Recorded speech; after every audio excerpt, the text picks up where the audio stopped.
Napakainam magpuri sa Panginoon, nakakapagpagaling ng sakit at nakakapagpalakas ng loob, nakakapagpatibay ng pananalig. Praising God and worshiping is cure by itself. Kaya napakahalaga ang pagpupuri, pagsamba, lalo't ito ay taos puso. Ang pag-aaral natin ngayon, pinamagatan natin, an incomplete miracle, isang himala na kulang, hindi kumpleto. Salamat Ama dahil maaari kaming magtanong sa inyo, maaari po kaming sumangguni, at ang inyong salita ay bukas upang kami paliwanagan, turuan, akayin, pagalingin. Sa ngayon, Panginoon, kami humihiling ng patuloy niyong paglilinis, patawarin niyo kami sa aming mga kasalanan. Kung ano man ang mga ginawa namin, Panginoon, sinadya, pinlano, o kaya ay nakasubuan namin gawin, pinagsisisihan ng mga kasalanan, Panginoon, nilalapit sa inyo, you remember that we are dust, and we ask for forgiveness and restoration, so that nothing will hinder our worship, and your blessing will flow directly into our hearts. Papagliwanagin mo po ang aming isip, turuan niyo kaming unawain ang inyong salita, palaguin niyo ang aming pananalig. Kayo po maging tagapagsalita, heal us, empower us, strengthen us with your words. And we ask you, Father, to be the speaker, use your servant only as your instrument. In the name of Jesus, your Son, our Lord, our healer, we pray with thanksgiving. Amen. An incomplete miracle. Marcos 8:22 hanggang 26. Pagdating nila sa Bethsaida, dinala ng ilang tao kay Jesus ang isang bulag at pinakiusapan nilang hipuin niya ang taong ito. Inakay niya ang bulag at dinala ito sa labas ng bayan. Matapos duraan at takpan ang mga mata nito ng kanyang kamay, tinanong ni Jesus, "May nakikita ka ba?" Tumingin ang lalaki at sumagot, "Nakakakita po ako ng mga tao na parang punong kahoy na naglalakad." Muling inilagay ni Jesus ang kanyang mga kamay sa mga mata ng bulag. Sa pagkakataong ito, tuminging mabuti ang bulag. Nanumbalik ang kanyang paningin at nakakita na siya ng malinaw. Sinabi sa kanya ni Jesus, "Maaari ka nang umuwi. Huwag ka nang bumalik sa bayan." A most interesting story, and there are very, very few accounts, if ever there's any other account in Scripture, that shows partial healing. Kapraso lang, kalahati. At isa-isa nating subuking himayin sa tulong ng Espiritong Banal. Mark 8:22.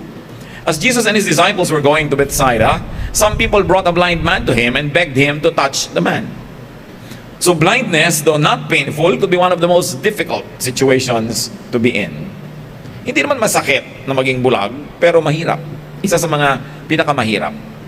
So, merong isang lalaki na kasama ng kanyang mga alalay, tumatangkilik at tumutulong sa kanya, inilapit kay Jesus. Nagmakaawa sila na hipuin ni Jesus ang taong ito. They were there and they believed in touching for healing. Para sila mga Pilipino, mahilig mag-touch. And now it is steadily being proven by science that touch heals. Napakahalagang pagpapagaling lalo ng emosyon, yung paghipo ng katawan ng may dinaramdam, lalo na ang humihipo ay mayroong tunay na malasakit. It's great when people bring you, carry you around, and beg for healers to touch you. Bagamat bulag ang taong ito, hindi naman siya salat sa pag-ibig at pagmamahal at tulong ng kapwa. Maaring mga pamilya niya yung tumutulong ngayon o mga kaibigan, kung sino man, kulang lang siya sa paningin pero hindi naman nagkulang ng may pagtingin sa kanya. It's a privilege or it could be a birthright to be helped. Kaya tayo nagbibigay ng tulong sa ating pamilya. Kahit minsan walang ginagawang mabuti, kung minsan nga may ginagawa pang mali, tinutulungan pa rin natin kasi pamilya. It's a birthright. Natulungan ka ng iyong pamilya, and it's our duty to help each other. At hindi lang yung duty na tumanggap ng tulong, duty din nating suklian ang lahat ng tulong ng ating pamilya para maging napakatibay ng samahan, para pag dumarating ang ganito mga pagsubok, labis sa pangangailangan, makakaasa ka na kahit matagal na ikaw lang yung tinutulungan, hindi ka pa rin bibitawan. So mamuhay tayo sa paraan na kung tayo magkaroon ng pangangailangan, may mag-alaga naman sa atin. Merong makiusap sa healer na pagalingin niyo po itong aming pasyente. Merong lumapit sa mga pwedeng lapitan at tumulong. Kasi kawawa naman yung taong nangangailangan na nga wala pang tumutulong dahil wala man lang ipinakisama. Wala man lang itinanim na mabuti. So it could be a birthright, but it could also be earned. At yun ang mas masarap na tulungan, yung na-earn na niya, nagtanim na siya sa'yo, gumawa na siya ng mabuti. Ang luwag sa loob mo na suklian ang kanyang kabutihan. Kuminsan naiinis ka, hindi mo kamag-anak natin to, tinutulungan na natin. Noobliga ka na lang kahit walang itinanim sa iyong mabuti. Pero if it is earned, then it is a lot sweeter to give such help. Now, help could also be received as charity. Huwag tayong mapagbataas. Paminsan dumarating yung panahon na kailangan natin ng tulong, tanggapin natin yon. Hindi naman laging ganun eh. Hindi ka naman laging magiging pabigat. So sa mga konting panahon na yon, tanggapin natin. Huwag tayong masyadong self-sustaining. There is a very thin line between dignity and pride. There's a very thin line between self-sustenance and refusing to allow people to help you. Na ayaw mo lang pala magkaroon ng utang na loob. Ganun talaga ang buhay ng tao. Nagtutulungan. May panahon ikaw ang tumutulong, may panahon ikaw ang tinutulungan. Kaya gawin nating policy, whenever we can be the helping person, let's be the one. Kung dumating sa buhay mo na hindi ka nangailangan kahit kailan ng tulong, mabuti. You never needed anyone's help, but you always help. But who knows? You might need help. At kaysa naman sa napipilitan lang ang taong tinutulungan ka, masarap kang tulungan dahil ikaw mismo ay naging matulungin. Alam niyo po ba, yung pagtanggap ng tulong, pwede rin niya na maging ministry? Kasi may tao nagbibigay sa'yo, napipilitan lang, naiinis, pero dahil tao siya, meron siyang kinikilalang tungkulin, pananagutan, tinutulungan ka, pero ang bigat-bigat ng pagtulong sa'yo. Samantala kung masarap kang tulungan, nasasarapan yung tumutulong sa'yo. So ikaw man yung tinutulungan, nakaka-ministry ka dahil nasasarapan siya. Dahil masarap kang tulungan, merong bibigyan mo ng magandang higaan o nakatulog ka ba? Konti. Yung nakakainis bigyan, bibigyan mo ng pagkain, nakain niyo po ba? Tinikman ko. Hindi, wow, ang sarap. Alam niyo, papadaliin natin sa taong nagbibigay sa atin, pasarapin natin yung feeling nila, nasa behavior natin yan eh. Kasi nakakadala rin tulungan yung mga taong wala ka man lang konsuelo sa pagtulong o pagbibigay. So itong lalaking itong bulag, maaring masarap siyang tulungan, akayin, dalhin dito doon, dahil hindi siya pinagsawaan ng mga tumutulong sa kanya. Hindi ko mo may sakit tayo. Hindi ko mo kumisan paralyzed ka, bedridden, mawawala na tayo ng ministry. We can make it at least pleasant for people to help us. May sakit ka, binabantayan ka, at least padaliin mo, pasarapin yung pagbabantay sa'yo. Pag sinabing kakain na po, bumangon ka na, kumain ka na, hindi pipilitin ka pa. Yung kung ano-ano pang reklamo mo sa buhay, nagre-reklamo lang tayo mga kapatid. Kung yung pagre-reklamo mo, merong bunga na maidudulot, nabubuti ang iyong kalagayan. Halimbawa, ang ginaw ng aircon, o magreklamo ka kasi pwedeng hinaan. Walang kahangin-hangin, magreklamo ka kung may bintanang pwedeng buksan para mabuksan.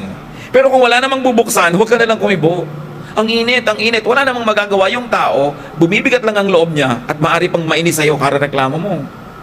Kung laging masakit halimbawa yung paa mo, talagang araw-araw, masakit na lang, huwag ang sakit ng paa ko, at yung may tao na lang, ang sakit ng paa ko. Parang wala nang bago. Parang, ang tagal mo nang may sakit, di ka pa ba nakaka-adjust? Yung lagi na lang tayo nagre-reklamo. You know what I mean, mga kapatid, ha? Huwag niyong papagsawain yung tumutulong sa inyo. Kahit kayo may nararamdaman. Give them some pleasure. Magsukli tayo ng kahit konting konsuelo sa kanila. Be nice. Earn the privilege to be cared for.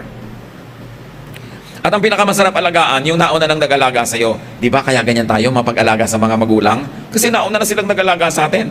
Pero kung hindi rin naman mapag-alaga yung magulang, nauobliga din naman yung anak mag-alaga. Kung talagang kailangang alagaan yung magulang, pero mabigat ang paa, nakasimangot, hindi ganado. Biruin nyo yun, bibigyan na lang kayo, hindi pa siya ganado, nalugi pa siya dahil kulang yung kanyang pleasure. That's why we have a duty to make ourselves likable.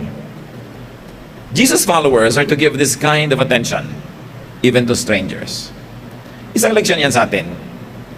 Tayo yung mga kumikilala sa Panginoon, sumusunod sa Kanya, dapat tayo magbigay ng pagtingin, tulong, maski sa mga di natin kaano-ano.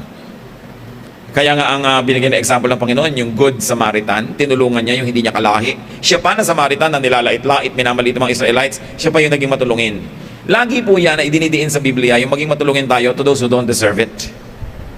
Especially love. Sinasabi nga nila, give love. People need love, especially when they don't deserve it.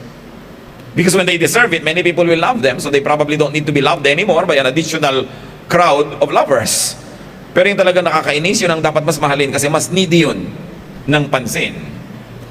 Yung pagtulong po sa stranger, sabi ng Panginoon sa Matthew 25:34 to 36, sa end times daw, sa judgment, then the king will say to those in his right, my Father has blessed you.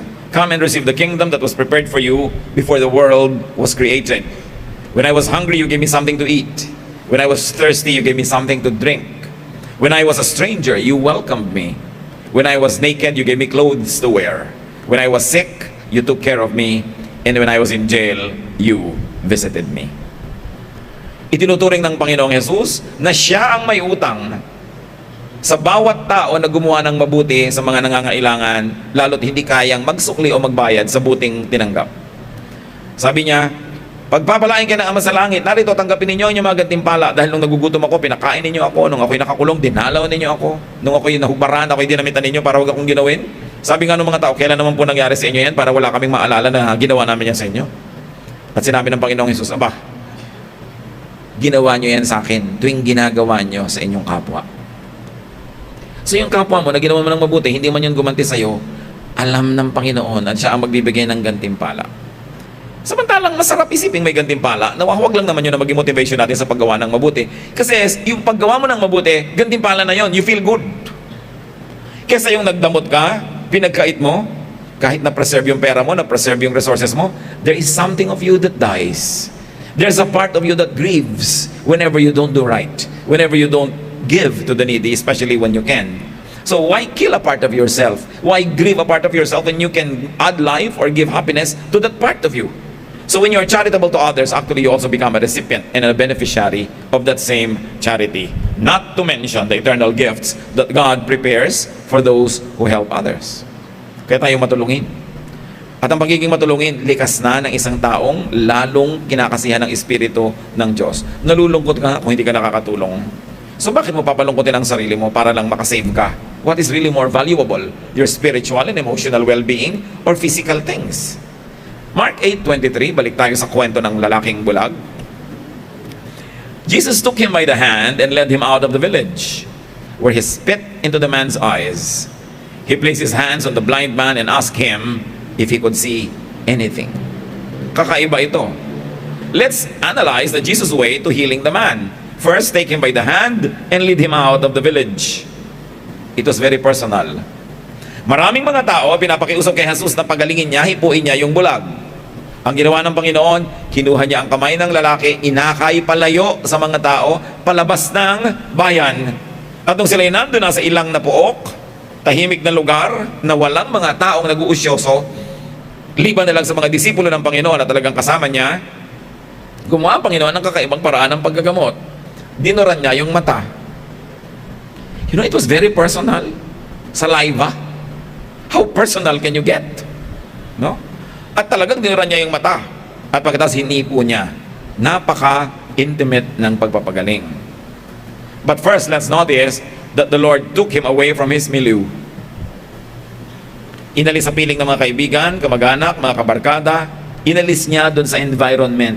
Total, hindi naman siya gumagaling sa environment na yun eh. Bakit kailangang i-maintain yun? May isang lesson dyan na maaaring i-apply sa maraming uri ng pagpapagamot. Leave the crowds behind and shut them out. Hindi natin alam kung may kontribusyon yung crowd sa pagkakabulag niya. Pero alam natin sa buhay natin na kung minsan may kontribusyon ng mga kaibigan mo, kaya ka-addict. Therefore, kailangang iwan mo sila, lumayo ka sa kanila para ka mapagaling ng Diyos.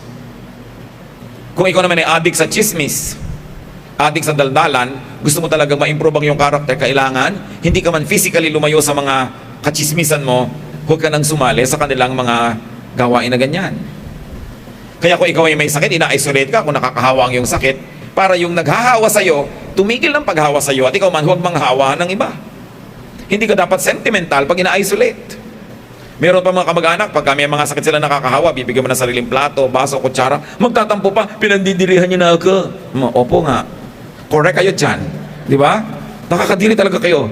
Di ba? Kaya dapat kayong pagalingin. Gusto nyo ba magkasakit din kami? Wala na mag-aalaga sa inyo. Pare-pareho na tayo. Huwag kayong magdramang bukid. You have to be isolated. Dahil may sakit kayong nakakahawa. Kailangan pa bang ipaliwanag yan? Kaya kung tayo naman yung, huwag na nating abangan na pandirihan tayo, no?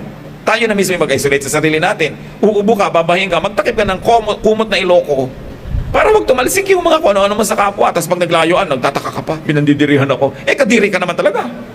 Natural lang. Yun ang mga waiter, yung may daladalang pagkain sa'yo, tapos kasi, sir, ibot mo na yung pagkain ko. Ha, mamaya ka muna magsalita dahil dyan na naglalanding yung mga laway mo. Hindi naman bulag yung plato para muduran. Maraming mga pagsasalita kasi, kayo mga food server, kayong daldalan ng daldalan sa harap ng pagkain. Dahil talagang naliligo na ng mga laway nyo yung embutido. Kailangan, maingat tayo sa kanyang mga bagay. Meanwhile, nakakapagpagaling naman yung laway ni Lord. Salamat na lang. Di ba? Kung si Lord yun, kahit matalsik ka, blessing. So, dito na dyan talaga. But remember this, don't hesitate to live those that infect you. Gusto mo yung tumino ang buhay mo, iwan mo si number 2. Gusto mong mapaayos, iwan mo yung nakakatempt sa'yo. Gusto mong magtipid, gupitin mo ang iyong mga credit card. Lalo hindi mo mapigil ang sarili mo sa paggamit. Kailangan humiwalay ka doon sa nagbibigay sa iyo ng sakit. Yun ang ginawa ng Panginoon. Halika muna anak. Niyaya niya lumayo. It was meant to be distant. Para ka gumaling, dapat lumayo ka sa nag-i-infect sa'yo o sa pumipigil sa iyong kagalingan. Hindi natin alam kung inilayo siya dahil baka pigilin ng mga kamag-anak kung duduran. So, inilayo. And then, the Jesus way was spitting into the man's eyes. There was bodily contact. Pero alam niyo ba, there's another way that the Lord can contact us in a bodily, physical way? Through His Word. Yung Word niya, kaya printed, na nabasa mo, dumikit sa mata mo, para na rin naduran ng mata mo noon. Gusto niyo maduran ng Panginoon, lagi mata niyo, magbasa kayong Biblia. Ngayon, alam niyo naman kung sino dumudura sa inyo, kung mga pinapanood niyo, pornography sa internet, alam niyo kung sino dumudura, hindi si Lord. Kung nagbabasa ka ng mga mali, mga immoral na bagay, alam mo kung sino nagdudura sa mata mo. Hindi paggaling ang darating dyan. More and more infection. So when you read the Bible, you get visually connected with the Lord because that's His Word. When you hear the Bible sung or preached, He connects through your brain, through the ears. It is a connection. That's why faith comes from hearing. You want to get healed? Connect with Jesus. Through your eyes, through your sense of hearing, through your feelings, through your heart, through your intellect. Kailangan laging naka-connect. And the Lord placed His hands on the blind man para lalong magkaroon ng transfer ng power at maaring para ipikit yung mga mata niya para humanda sa magiging bagong mga makikita nito. Alam niyo ba na kailangan nating pumikit sa ilang bagay para pagdilat natin, handa na tayong tumingin sa iba naman? Meron ka talagang iniiwan para meron kang puntahan. May pinagsasarahan ka para kami mapagbuksan. May tinatanggihan ka para kami matanggap. Pinipili natin sa buhay yon. And if you want to be healed, let the Lord shut your eyes to the things that you should not be looking at, and let the Lord open your eyes to new things that He likes you to look at. And then the man asked, and then Jesus asked the man. It's a Jesus way. Place your hands on him and then ask him. O ano, kumusta? May nakikita ka na ba? So let him assess the efficacy of the miracle. Let him assess himself. Nakikita niyo yung participation ng tao? Siyempre, alam naman ni Lord kung ano naging talab dun sa tao. Pero tinanong, o ano, kumusta? Anong nakikita mo? May nakikita ka na ba? Kasi kailangan kasali ka sa pag-assess sa sarili mo. Kailangan kasali ka sa pag-diagnose. Kaya tinatanong ka ng doktor, o ano ba ang mga blood count mo nito mga nakaraang linggo? Pakita mo yung listahan ng pagtetest mo ng blood sugar mo. Ang galing mo, nagpa-participate ka sa iyong healing. Kasi ewan ko po, kaya nga ako nandito para kayo mag-isip. Di ba? Kailangan kasali ka sa pagpapagaling sa iyong sarili.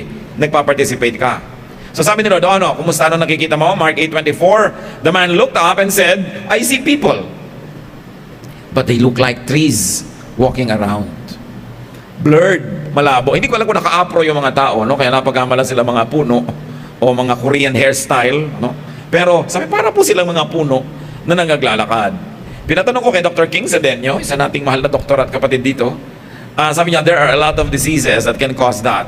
But the most common could be error of retraction, they call it, or cataract.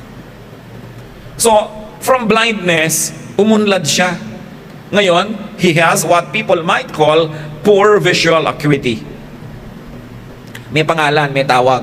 Alam nyo ba, marami mga sakit dinidescribe sa Bible. Tanungin mo yung mga medical doctors ngayon, mga wellness workers, mga alternative healers. Makikita mo na may pangalan. Nakaklasify nila ano ba mga sakit yon. So from blindness to poor visual acuity, it's definitely progress, pero kulang. Nakakita pero malabo. Partial hearing, incomplete miracle. It was a very unique occurrence. Usually, pag may hinipo ang Lord, instantly, fully, gumagaling. Oh, so konti lang ang nakikita mo, kulang. Mark 8:25. Once again, Jesus placed His hands on the man's eyes. And this time, the man stared. His eyes were healed. And he saw everything clearly. Wala namang bagong ginawa si Lord, inulit lang yung ginawa kanina. Pero ang may bagong ginawa, yung lalaki, tumitig sa mga nakikita niya. At nung tumitig, nakakita. So, sino may bagong ginawa? Si Lord ba? No. Yung lalaki. Mga kapatid, pag tititig kayo, makakakita kayo. Mga husbands, aware ba kayo sa mga heartaches ng inyong mga misses, sa kanilang mga parinig na walang nakakarinig, sa kanilang mga paramdam na walang nakakaramdam? Diba? So, kailangan titigan nyo para nyo makita. Hindi dinadaanan nyo lang ng mata nyo. Iba ang tumititig. Kita nyo yung lalaki nung tumitig nakakita? Mga anak nyo, kung tititigan nyo talaga, bibigyan nyo ng panahon, babantayan nyo, iisipin nyo, nakikita nyo ano ba yung talent niya, ano ba yung hilig niya, makikita nyo kung paano nyo siya tutulungan. Hindi pwedeng pinapan mo lang yung mata mo na parang camera na ganyan sa crowd. Tititig ka, magfo-focus ka, extreme close-up para maintindihan mo ang tao. Yung mga mahal nyo ba sa buhay, tinititigan nyo? Hindi lang visually, hindi lang physically. Pag ba may sinasabi, iniisip mong, may pinaparamdam ba siya? No? Meron ba siyang gustong tukuyin? Tanong ng tanong ko, anong date ngayon? Birthday kaya niya? Yung mag-iisip ka, tititig ka sa tao. Kasi pag tumitig ka, makakakita ka. Maraming needs ang ating kapwa. Kahit Bible, titigan nyo lang, ang dami nyo makikitang laman. Pero pag ang bilis-bilis mo lang magbasa, parang wala. Kailangan tumititig. That's why it's important to reflect. To have quiet time. Kasi doon lang tayo nakakatitig. So, the man stared. Nag-focus. In other words, may contribution siya para yung healing niya makompleto. Pag tinouch ka ni Lord, huwag mong iasa sa Kanya ang lahat. Kasi healing is always a partnership. Meron ka dapat part. Lord, patalinuhin niyo po ako, di mag-aral ka. Papasahin niyo po ako sa exam, mag-review ka, i-condition mo ang sarili mo. Paasensuhin niyo po ang buhay namin. Magsikap ka, magtrabaho ka, mag-invest, mag-save. Gandahan niyo po ang relasyon namin mag-asawa. Matuto ka magpatawad, makinig, magmahal. Palakihin niyo pong mabuti ang aming mga anak. Di palakihin mong mabuti, turuan mo. Dapat may papel ka sa buhay. Hindi ka lang dasal ng dasal. Meron kang contribution. So gumaling ang mata, naging ganap na malinaw ang paningin. Then very interestingly, the Lord says in Mark 8:26, Jesus said to him, "You may return home now, but don't go into the village." So usual Jesus style, He sends the healed man home. Ang dami na natin na pag-aralan, napatapos yung pagalingan sa niya, umuwi ka na. Pinagaling, pinalakas, pinaasenso para umuwi. O ikaw, pinalaki na Lord ang income mo, pinayagan ka magkatrabaho abroad o sa ibang lugar para ka umuwi at mag-uwi ka ng income. Hindi yung para ka malibang, malasing at di ka na umuwi dahil sumama ka na kung kanino. Pinapagaling ka para ka umuwi. Pinapatalino ka para mag-uwi ka ng biyaya sa iyong pamilya. The Lord is very family-oriented. Sabi niya, huwag ka na pumunta sa village, wala ka mapapala sa maraming tao doon, umuwi ka na lang sa inyo. So, He sends a healed man home. In other words, the Lord is saying, get your life back. Ang tagal-tagal ka ng pinaglilingkuran ng pamilya mo, inaakay, halos bihisan ka siguro, subuan. Ngayong nakakakita ka na, umuwi ka, make up. Ikaw naman ang maglingkod, ikaw naman magmahal, ikaw naman mag-serve. Bakit tayo pinapagaling? Para tayo naman mag-serve. Bakit tayo pinapayaman? Para tayo naman yung magbigay. Bakit tayo pinapatalino? Para tayong magturo at umunawa sa konti ang katalinuhan, hindi para pagalitan mo sila at laitin dahil sila ay mangmang. Bakit pinapalaki ang mundo mo? Para ikaw mag-ahon sa mga mahal mo sa buhay mula sa kung saan sa mga sulok na kinasak sa kanila. May misyon ang bawat taong pinagagaling at pinagpapala ng Diyos. At hindi ka nabubuhay para lang sa sarili. Pinauwi siya agad. No? So get your life back. Give and receive. Participate. Love and be loved. Huwag yung umasenso ka, tumalino ka, lalo ka lang nalayo sa mga mahal mo sa buhay at ayaw mo na silang kausap dahil iba na yung degree ng karunungan mo. Dapat ngayon, magiging blessing ka para sa kanila. Tandaan nyo, pinauwi. Para bumalik sa pamilya, maglingkod doon, maging blessing naman, dahil nakatanggap ng ang laking blessing. Sino mang nakakatanggap ng blessing, ay may tungkulin na ito ipamahagi, hindi solohin. Kasi kahit ipamahagi mo yan, ang dami pa rin matitira sa'yo. Kaya hindi tayo dapat na makasarili. And the Lord avoids publicity. Hindi niya sabi, o sige, iparada mo ang sarili mo, pumunta ka sa mga dyaryo, pumunta ka sa TV, ipakita mo na gumaling ka. Para maraming sumunod sa akin at umattend. He commands the healed man not to return to the crowds. There was no need for publicity. There was no need for the crowds to see this. Alam niyo, ang Panginoon, hindi naman siya nagmimiracle para malaman ng iba na nagmimiracle siya. Nagmimiracle siya dahil kailangan ng tao. So beware of camera-hogging miracle workers. Yung mga religious workers na televise lahat ang ginagawa, nakalista lahat ng mga pinagagagawa, kung totoo man na may miracle, kasi sobrang nagkakaroon ng effect yung publicity. Ayaw ng Panginoon. So sino man ang nakakapagpagaling dahil sa Panginoon, nagiging instrumento ng pagpapagaling, hindi dapat mahilig sa publicity. Kasi ang tao naman hindi dapat lumalapit sa Panginoon dahil lang sa himala. Nagiging fringe benefit na lang yon. For some people, the Jesus touch or healing requires leaving the village crowds. So kayo mag-apply mga kapatid sa buhay nyo yan. Ano ang kailangan nyong iwan para kayo gumaling? Ano ang kailangan nyong gawin para kayo makakita? Ano man ang ibig sabihin ng makakita? Leaving some people and connections, leaving activities could be what you need to heal. Especially those that cause and worsen our blindness. Whatever blindness means to you. So, to be healed inquires living parts of a lifestyle. O gusto mong huwag nang mag-worsen na yung diabetes, tumigil ka na ng kakakain ng matatamis. Meron ka kailangan gawin. May lifestyle change dapat. Nalaman mong may ganito kang sakit, bawal kang kumain ng ganon. Well, huwag ka na magkakain nun. Yun ang kailangan mong gawin. Meron kang kailangan bitawan. You cannot have your cake and eat it too. You cannot have your healing and yet eat all the things na bawal. Merong dapat na mag-go. Something has to go. Something has to be sacrificed. Now, healing could be all partial only because of their lack of capacity to receive power from God. Nakita nyo, nung tumitik, nakakita lalo. Meron kang part. Pag gumagaling ka, lalo't nakatikim ka na ng konting miracle, konting galing, partial healing, ituloy mo yan at lalo ka mag-focus para mabuo. Lack of faith could be a cause for partial miracles. Dahil hindi ka naman totally faithless, nakakatanggap ka rin pero kulang. Mga kapatid, higit na nakakarami sa atin, ganito ang karanasan. Hindi naman marami yung biglang instant nahihili, buong buo, di ba? Hindi naman yung biglang hinipon ng Lord ang buhay mo, umasenso ka, umaman ka na bukas. Minsan partial, nagkakaroon ka lang ng pagkakataon magkaroon ng more deals, more openings for income, nakakatikim ka, partially. It is to tell you to go on, tumitig ka, pursue it, focus, para mas maraming mangyari. Mark 9:23, if you can, said Jesus, everything is possible for one who believes. Sabi sa niya, Lord, kung kaya nyo po, subukan natin, pagalingin nyo ito. Ha? Kung kaya ko? Wala sa akin yan. Nasa inyo. Walang imposible sa nananalig. Sabi niya, so nananalig kang konti, nakakatanggap kang konti. At yung pagtanggap ng konti, hindi dapat dahilan para tayo sumama ang loob na konti lang natanggap ko. Napapatunayan mo, oo nga pala, nakakatanggap kahit konti. Oo nga pala, nakakita ko kahit para mga punong gumagalaw. So ba't hindi ko dagdagan pa yung pananalangin at dagdagan ko pa yung pananampalataya para lalong mabuo yung sinimulan na ng Diyos sa magandang bagay sa aking buhay. Luke 1:37, the angel said to Mary, nothing is impossible for God.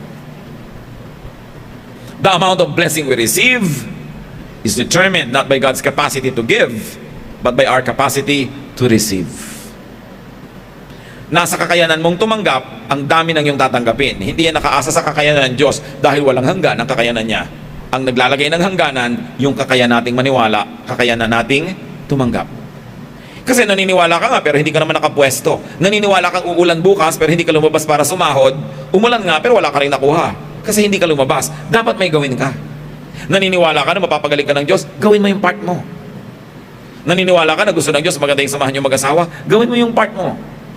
Matthew 8:13, then Jesus said to the officer, you may go now. Your faith made it happen. Right then his servant was healed. Laging ine-emphasize ni Lord, your faith has healed you. Yung babaeng dinudugo, sabi niya, your faith has healed you. Of course I heal. I'm always a healer. But why don't people get healed? Because they don't have faith. But if you have your faith, you get healed. Sabi niya, it is your faith who heals. Healing is always available. Because God is always available. But it is your faith that limits or determines the amount of healing, blessing that you will receive. Matthew 9:29, then he touched their eyes and said, according to your faith, let it be done to you. Kung gaano kalaking pananalig mo, ganun kalaki ang tatanggapin mong himala. So kung meron tayong project, mga kapatid na mahalaga, develop your faith. Many people develop their bodies, good. Some develop their talent and skills, good. But what can happen if we developed our faith? Kailangan nating laging i-practice. Laging mananalig ka, tapos papatunayan mo totoo, lalong lalaki yung kapasidad mong manalig, lalong lumalaki yung tatanggapin mo, mas lumalaki yung kapasidad mo, palaki ng palaki, hindi paliit ng paliit. Another determining factor of healing is lack of surrender. This man surrendered himself to Jesus. Can you imagine being taken away from your caregivers by this man called Jesus, being taken away from them out into the wilderness outside of the town? Pagtitiwala yun, ha? Saan niyo po ako dadalhin? Nasaan yung mga kamag-anak ko? Ba't iniwan natin? Saan niyo ako dadalhin? Ano mangyayari sa akin?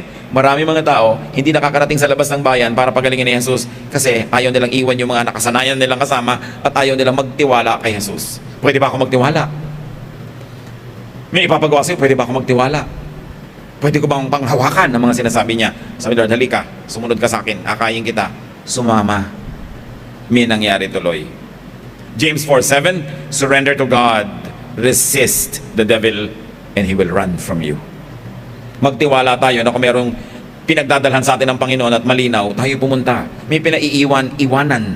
Sabi, pagka iniwasan mo ang demonyo, siya na mismo, tatakbo palayo sa'yo. Kaya lang lumalapit yan sa'yo kasi nakakahalata na gusto mo siyang nandun. Pero pag ipinakita mo sa kanya ayaw mo, aalis siya. Alam niyo ba na hindi natin kailangang makipagbakbakan, makipag-wrestling sa demonyo? Sabihin mo lang, alis dyan. Aalis siya. In the name of Jesus, every knee will bow. In heaven, on earth, and under the earth. So you say, in the name of Jesus, temptation, leave me. Pero totoohin mo yun, ha?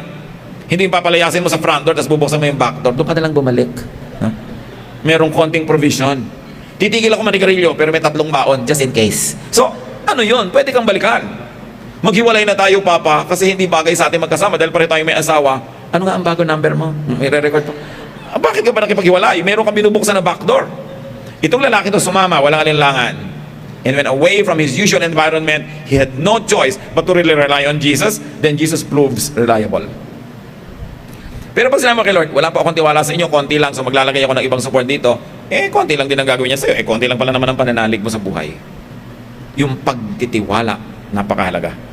So you surrender to God's dealing, to God's healing, God's touch. May mga bagay na alam natin talaga yun ang will ni Lord. May asawa ka, may tumutukso sa'yo.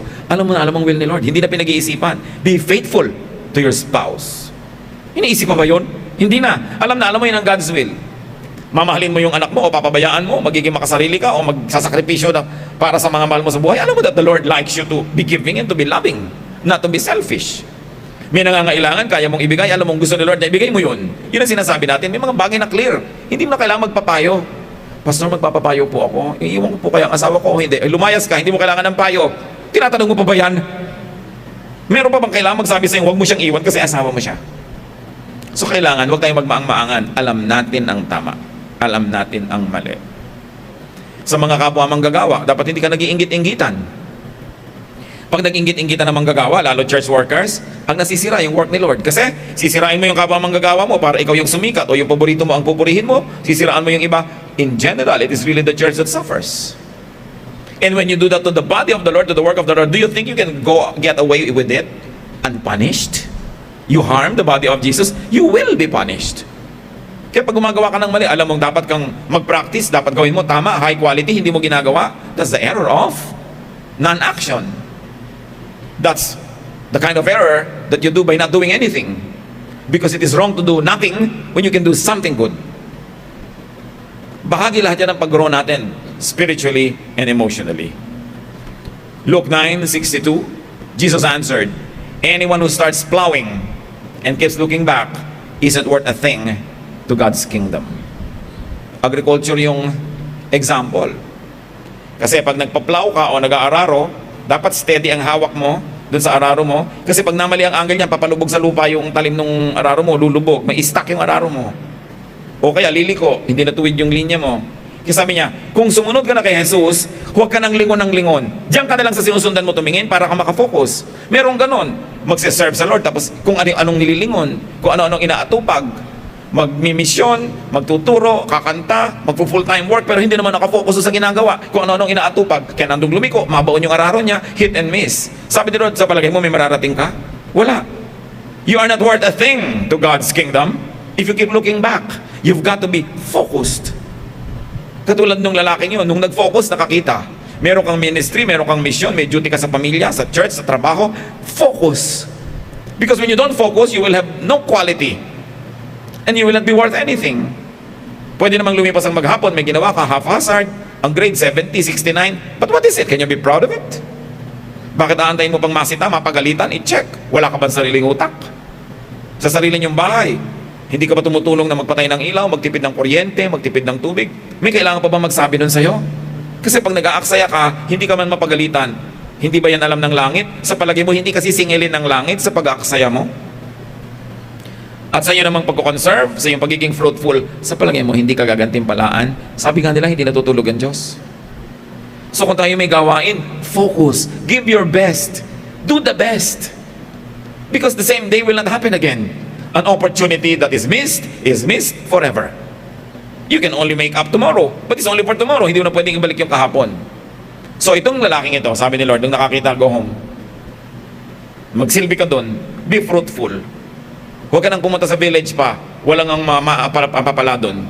Kaya sabi sa Hebrews 12:2, we must keep our eyes on Jesus, who leads us and makes our faith complete. Kung nakatingin ka lang sa magulang, sa leader, sa boss, pag hindi siya nakatingin, edi pwede ka na magbulakbol. Pagka ang tinitingnan mo lang, yung kung nakatingin sa iyo yung boss, pagka hindi siya nakatingin, di pwede ka na mag-Facebook kahit sa loob ng office. Pwede ka nang mag-games at kung ano-ano. Pero pag alam mo na si Lord na nakatingin sa iyo, at ikaw din yung nakatingin sa Kanya, you will always be faithful. And because you're faithful, you plant, therefore you harvest. It is for your own good. Kaya yung mga mag-asawa, kung ang tinitingnan nyo lang, nababantayan kayo ng asawa nyo, paano na kung out of town kayo? O wala kayo sa bahay, may kasama kayong iba. Do you still behave? But remember, nakatingin pa rin sa inyo Diyos kahit hindi kayo nakikita ng asawa nyo. So pagka sa Diyos ka lagi tumingin, mapapaayos ka. Kaya ang gusto ni Satan, tumingin ka sa iba. Para ka mailigaw, para kanya malibang, para huwag mong magawa ang dapat mong gawin, at imbes ikaw ay magkaroon ng gantimpala, parusa at palo ang tatanggapin mo. Maraming mga tao, partially healed and blessed. Marami sa atin ganun ang estado sa buhay. Binless, pero parang hindi kompleto. Alam nyo na kung bakit. Sabi ni Lord, if I can, everything is possible for those who believe. Sabi niya, kaya kailangan lubusin nyo. Focus. Be thankful even for partial miracles. At least nagkaroon. For partial answers or solutions and provisions. But, ask God for more. Sabi niya, ask and you shall receive. Seek and you will find. Knock and the door will be open to you. Huwag ka mahihain. Sabi niya, humingi ka, ibibigay. But you've got to believe more. When you ask more, you have to believe more, and you have to do more. Sabi ni Lord, kumusta ang paningin mo? Meron na pong konti, pero kulang. Bueno, dagdagan mo. And when the Lord touched him again, he focused. So nasa pag-focus nyo yan, mga kapatid. Humingi kayo ng negosyo, ng tindahan, let's say sari-sari store, nabigyan kayo, pero hindi pa kayo happy sa income, kulang pa. Tumitig pa kayo. Magdagdag pa kayo ng tinda. Mas maging creative pa kayo. Lagyan nyo ng value added ang tinda nyo. Kung ang tinda sa iba ay mangga, yung mangga nyo may dagdag na asin. May value added. Kung yung iba may gano'n lang na tinda, sa'yo mayroong magandang service o may discount. Lagi, kung pare-pareho at may kakompetensya ka, syempre you have to have an edge.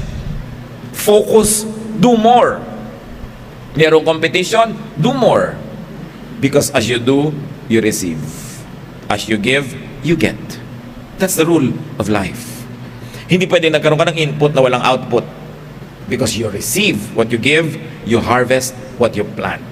Therefore, what you are harvesting now is what you planted.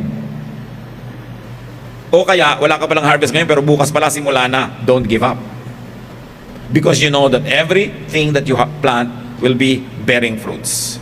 Ask God for more, believe more, stare more intently, and receive more touch from God. Nagkaroon na ng initial touch si Lord, sabi niya, kulang pa po, o tinouch siya uli, be touched again. Na-bless ka na isang message, makinig ka pa. Na-bless ka sa kanta, dagdagan mo pa. Na-bless ka pa, nagko-quiet time ka, dalasan mo pa, habaan mo pa. Dagdagan mo para dumami ang bunga.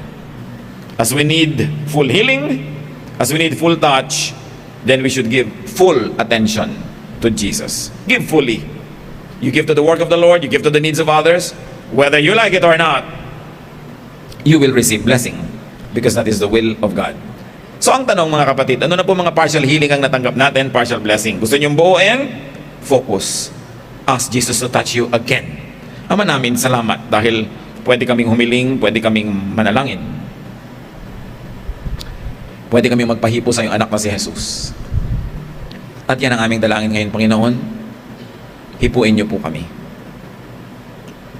Gusto naming makakita, makarinig, makakilos, lumaya, maging fruitful. Touch us. Well, heads are bowed. I like to pray for people na meron kayong gustong hingin kay Lord. Parang hindi nyo pa natatanggap anumang sagot doon o hindi nyo pa nahihiling. But now we will pray together. Hilingin nyo, tumayo kayo. Kung may sino man ang meron gustong hingin sa Panginoon na hindi nyo pa natatanggap o hindi nyo pa nahihiling, ha? Tatayo tayo at mananalangin. Sa pagtayo nyo pa lang, statement of faith. Lord, tumatayo ako, ibig sabihin na nanalig ako. Hindi ako nahihiyang manalig, hindi ako nahihiyang tumayo. Dahil talaga nang meron ako gustong hingin. At gustong-gusto ng Panginoon na hinihingan siya. Parang mapagmahal na magulang, ikinatutuwa niya pag humihingi yung anak, lalo't hindi naman abusado. So mga kapatid, dahil tayo naniniwala sa ilang saglit, humingi kayo. Sabi niya, ask, and it will be given you. Right now, God is listening. Ask for what you want from God.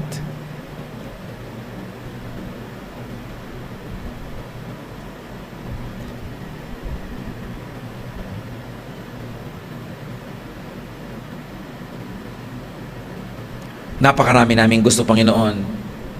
Bawat tao, hindi lang isa yung gusto, kumisan marami pa. Pero salamat, ang laki ng puso nyo, ang laki ng isip nyo, kasya lahat ang gusto namin at hiling at kulang pa kami. Dahil walang katapusan ang inyong kapangyarihan. Ama, turuan nyo kami. Ipatanggap nyo sa iyong mga anak ang hinihiling ngayon. Kung mayroong kailangan gawin, iwan, para mapahiwalay, turuan nyo kaming iwan yung mga dapat iwan, sumama sa inyo sa paraang gusto nyo para nyo kami mahipo. Tulad ng ginawa ni Jesus sa taong bulag, gawin nyo sa amin, Panginoon. Touch us in our spirit. Touch us even in our bodies, O God. Heal us. Bless us. Give your people what they're asking for. Wala naman kami ibang kinikilalang Diyos, kaya sa ilang lalapit, wala mang patago, malakas ang loob humingi dahil sa iyong mga pangako at dahil alam namin mapagmahal kayo at makapangyarihan. Mga kapatid, tanggapin nyo. Ngayon din, ang hinihingi nyo sa Panginoon. Huwag mag-alinlangan, manalig, at patuloy nyong gawin ang dapat gawin. At kung sakasakali na bahagi yung tanggapin, ask for more, stare more intently, and receive the fullness of what you ask for.